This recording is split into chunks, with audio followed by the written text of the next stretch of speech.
तो जो आज हम लोग पावर सिस्टम में पढ़ेंगे वो क्या पढ़ेंगे आपका, वो जो टॉपिक पढ़ेंगे वो आपका टॉपिक क्या है, वो है आपका न्यूक्लियर पावर प्लांट।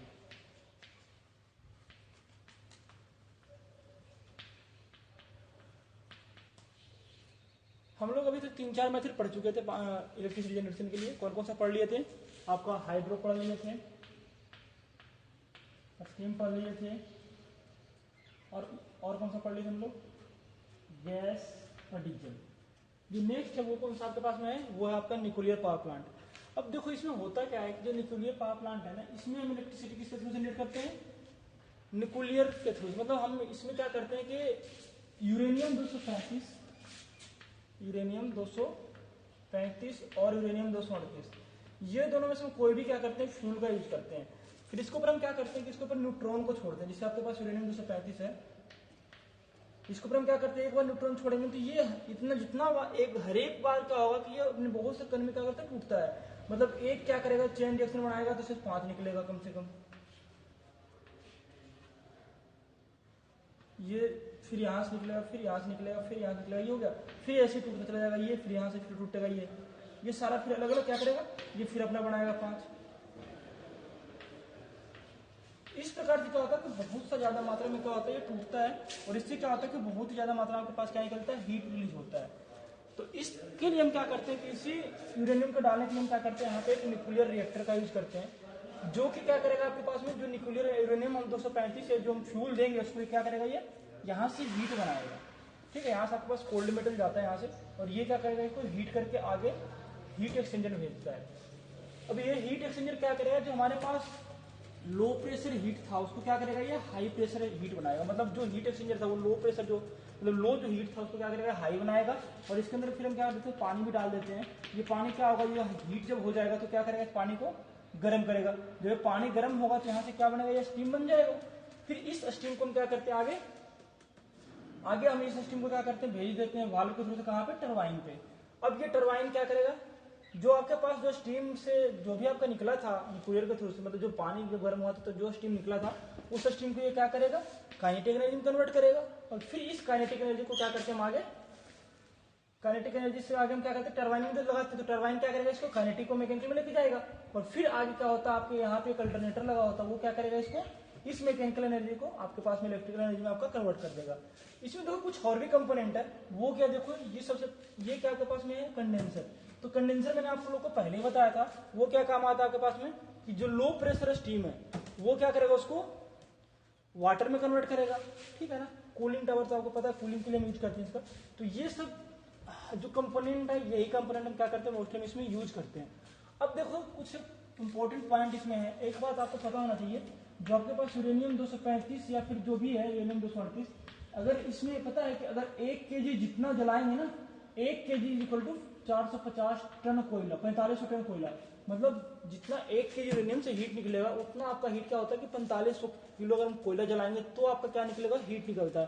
तो इसका मतलब क्या है कि इससे बहुत ही ज्यादा मात्रा के पास क्या होता है, आपका हीट रिलीज होता है। और प्रोसेस बिल्कुल सेम है, कौन सा वाला, स्टीम पावर प्लांट वाला। इसमें भी पहले स्टीम ही बनेगा, लेकिन मेथड क्या है, हीट बनाने का मेथड आपके पास में क्या है, अलग है। न्यूक्लियर रिएक्टर में अब जैसे अब बात यह है कि ये चेन रिएक्शन बहुत कंटिन्यूस चलता रहता है। इसको हमें रोकने के लिए क्या करना पड़ता है कि ग्रेफाइट का रोड लगाते हैं, तब जाके ये क्या होता है, ग्रेफाइट या बोरोन का रोड लगाते हैं ना, तो जाके चेन रिएक्शन रुकता है। नहीं तो जब तक इसको नहीं रोकेंगे तो क्या होगा, चेन रिएक्शन आपका क्या चलता रहेगा कंटिन्यूसली। तो इसको रोकने के लिए क्या करते हैं कि जो न्यूक्लियर फ्यूजन इसे बोलते हैं, जब ये टूटता है इसको न्यूक्लियर फ्यूजन बोलते हैं। तो इस न्यूक्लियर फ्यूजन को रोकने के लिए हम क्या करते हैं, ग्रेफाइट का रोड हो गया, ग्रेफाइट का रोड चाहिए हमें, या फिर बोरोन, इन दोनों में से कोई भी रोड यूज करके हम क्या करते हैं कि इसकी जो चेन रिएक्शन इसको हम क्या कर सकते हैं, रोक सकते हैं। तो ये तो है आपके पास में क्या है, न्यूक्लियर पावर प्लांट। अब देखो इसका कंपोनेंट वो इसमें न्यूक्लियर रिएक्टर में क्या होता है, आपके पास में एक रिएक्टर होता है जिसके अंदर हम क्या करते हैं, फ्यूल देते हैं। इसमें मतलब इसके अंदर में क्या होता है, आपके पास विस्फोट होता है। जो यूरेनियम 235 में क्या होता है, इसमें यूरेनियम 235 या यूरेनियम 238 क्या होता है, इसमें टूटता है। अब इसके बाद क्या लगाते हैं, हीट एक्सचेंजर। वो हीट एक्सचेंजर क्या करेगा, जो आपके पास में लो प्रेशर मतलब जो भी कम हीट था उसको क्या करेगा, हाई बनाएगा। फिर आगे आप सबको पता है कि इसमें और कंपोनेंट आपके पास क्या क्या लगा हुआ है। अगर हम इसके एडवांटेज की बात करें तो इसकी 2 एडवांटेज है। सबसे पहला एडवांटेज क्या है, इसका जो फ्यूल हो, एक तो है कि इसके लिए फ्यूल कम चाहिए। एडवांटेज में देखो इसकी क्या चाहिए, फ्यूल रिक्वायरमेंट क्या है इसमें, रिक्वायरमेंट ऑफ फ्यूल क्या होता है? रिक्वायरमेंट ऑफ फ्यूल आपके लिए क्या चाहिए?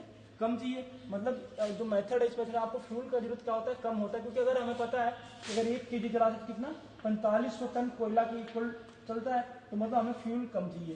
तो दूसरी इसके एडवांटेज देखें तो वो क्या है कि न्यूक्लियर पावर प्लांट आपके पास होता क्या है कि आपको ये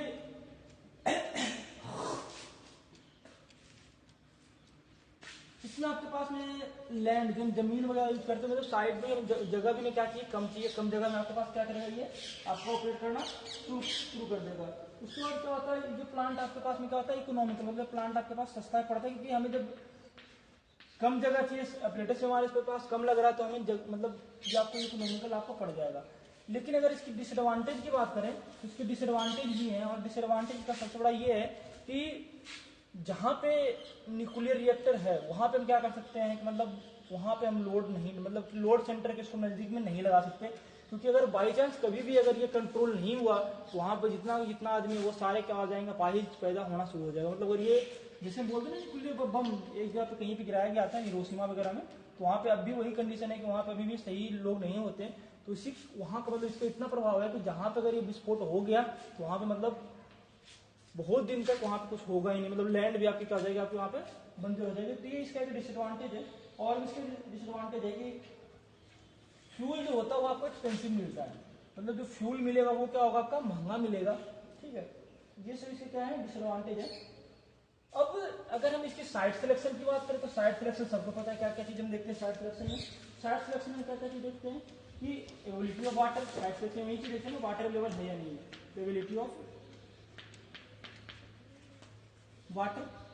और क्या देखते हैं इसमें, दूसरा चीज हम क्या देखेंगे, लैंड आपके पास सस्ता होना चाहिए।